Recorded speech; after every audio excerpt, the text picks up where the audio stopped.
আজ রান্না করব ভুনা খিচুড়ি আর ডিম বোনা। দেখো বাংলাদেশে আজ মুষলধারে বৃষ্টি হচ্ছে, তাই খিচুড়ি রান্না করছি।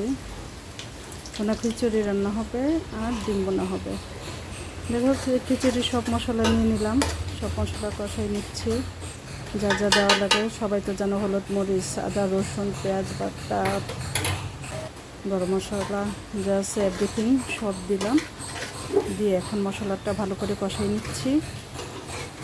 কষানো হয়ে গেলে চাল দিয়ে দিব। এই যে এখানে আমি ডাল, মসুরির ডাল, মুগের ডাল আর পোলাওর চাল একসাথে ধুয়ে নিয়েছি, দিয়ে থেকে অনেকক্ষণ পানি ঝরিয়ে নিয়েছি। এখন চালটা ভালো করে ভেজে নেব, খুব ভালো করে ভেজে নিতে হবে। ভালো করে ভেজে নিলে খিচুড়িটা ঝরঝরা হবে।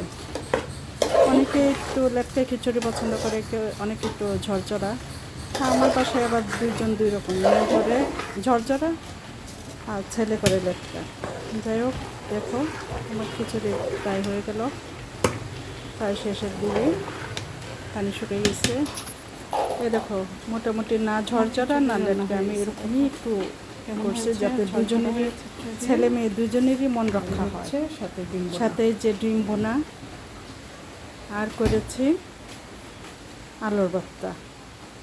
কেমন হয়েছে সবাই খেয়ে দেখ।